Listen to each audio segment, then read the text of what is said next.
What's up, heroes? It's your boy Winson here, and today we'll be continuing the Smiling Girls series created by our instructor assistant, Youssef Alaa. In today's video, you'll be learning how to create hyper-realistic eyes from scratch, and then we'll be rendering them using the Arnold render in Maya. So let's get started.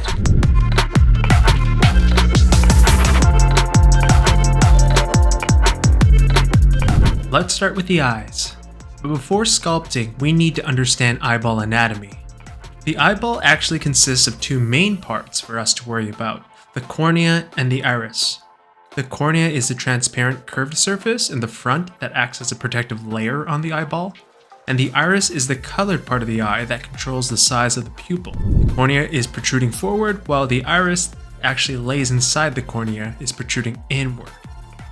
Understanding eyeball anatomy is vital for accurately depicting light interactions and reflections of the cornea and the iris.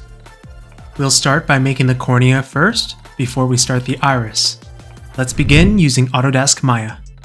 So let's go to Create and create a polygon primitive sphere. And when you have the sphere, let's rotate the x-axis 90 degrees so that the top is now facing forward. Now we already have some cornea textures from the Digital Emily project. There's a link to this project in the description below if you want to check it out and grab those to follow along. Let's create a new material for the sphere and then import our textures into the material. Now open up the UV editor. We're going to adjust the size of our UVs to match the texture better. So just scale this and move it to the appropriate position. Once it's in a good position, let's move that model into ZBrush. When we import a texture in ZBrush, it does this funny thing where they flip your UVs in the vertical.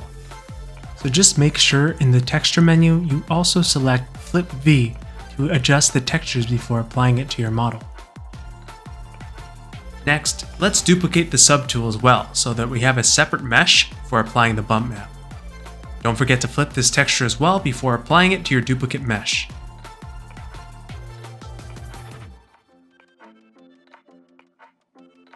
Now we'll increase the subdivision level so that when we convert the texture into polypaint, it gets a higher resolution.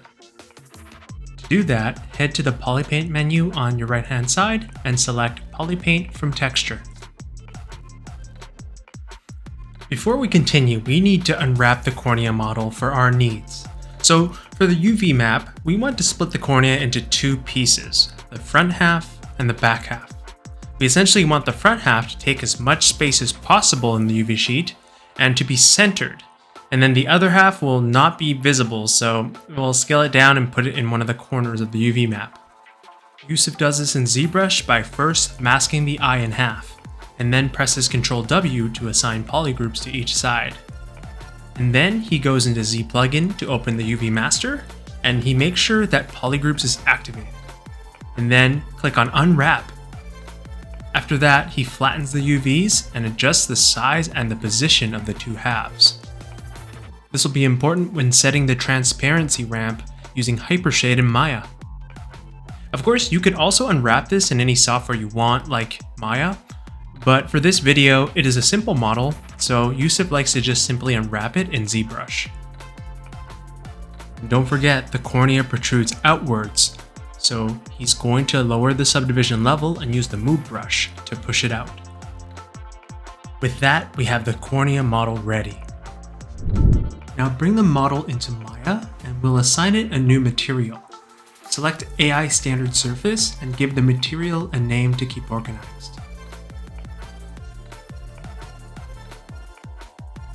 Open up your Hypershade menu now and we'll be assigning it the color maps. We'll be using the subsurface color map instead of the base color map because it gives a more realistic look by controlling how far light is scattered inside the model. So we'll start by turning the weight of the base color to 0, and in the subsurface menu, turn the weight up to 1. And import your cornea textures into the file.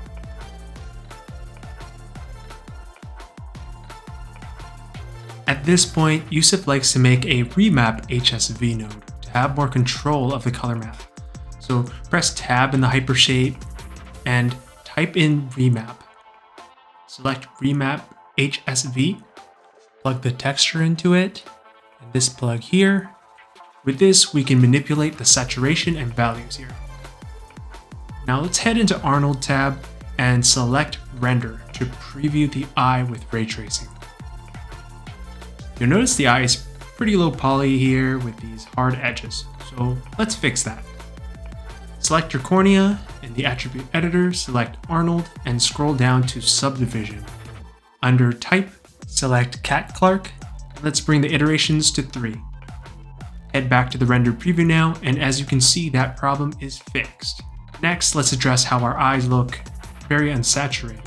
Head back to the remap HSV node, and it's over here that you can tweak the values until you're happy with your saturation. If your render preview is slow, click the button next to the hypershade to open the render settings, and under Arnold Renderer, lower some of your sample settings to get a quicker preview. In the hypershade, head to the geometry menu and import your bump map.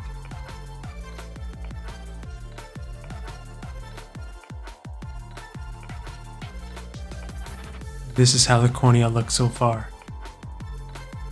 Alright, it's time to add some transparency to the center of the cornea. In the hypershade, press Tab and type Ramp. Then select Ramp Texture. Select the cornea and open up the transmission menu. Now let's plug the alpha out of the ramp into the transmission. You'll see the ramp take control of the weight slider here. Select the ramp. You can see in the sample that the ramp is a top-down gradient, and we want it to be a circular one instead. So under Type, let's change the ramp type to Circular Ramp. Now we can see the sample is circular, just like we wanted. We can adjust the levels below to get a smoother transition as well. If we look in our Arnold preview, we can see that our outside is transparent and our center is solid because white means transparent and black is solid. So we want to flip the colors here.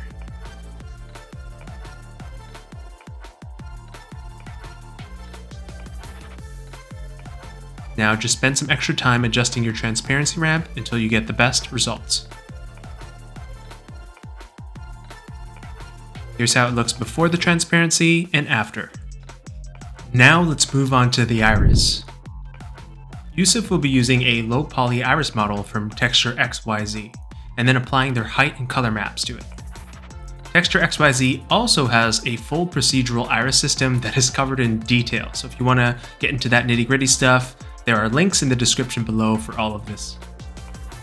Alright, let's start by importing our iris model into Maya. Then we'll rotate it 90 degrees on the x-axis so that it's facing forward.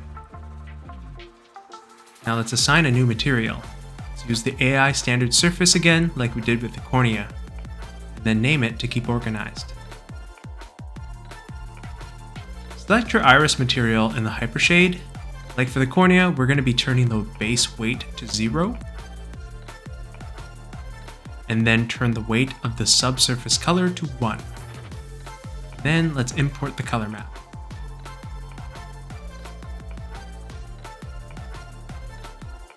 Also, for the best results, in the subsurface menu, let's turn the radius down darker, and under type, let's choose random walk v2. Now let's check out the render. So we can see the color map is working, but you can also see everything is looking flat. So let's head back to the hypershade. Select your AI standard surface material and press the button next to displacement map. Select a file, and let's import our displacement map here. Now, if we check out our render preview, you can see everything's exploded out like crazy. So this shows that our displacement map is working. We just have to adjust the height values to make it look good. Select your iris geometry, and in the attribute editor, open up the Arnold menu. Scroll down to subdivisions, and let's change the type to Cat Clark, and increase the iterations to 3. Also in the displacement attributions, let's change the height value to 0.1.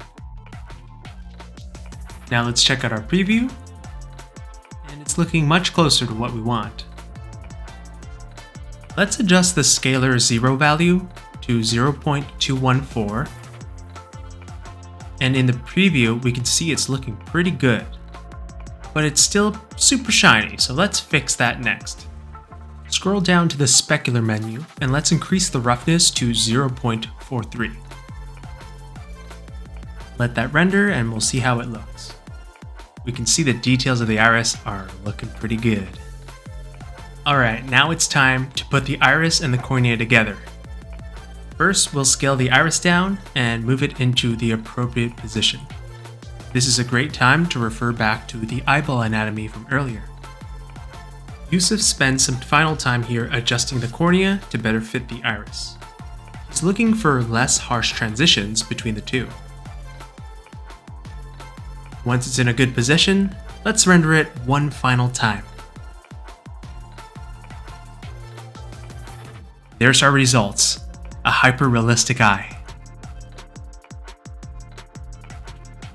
So we put together the cornea and iris and put the proper settings and materials in to create hyper-realistic eyes. If you found this video helpful, please give us a like and share the video. In the next part of the series, we'll be going over to how to texture human skin properly using Substance Painter.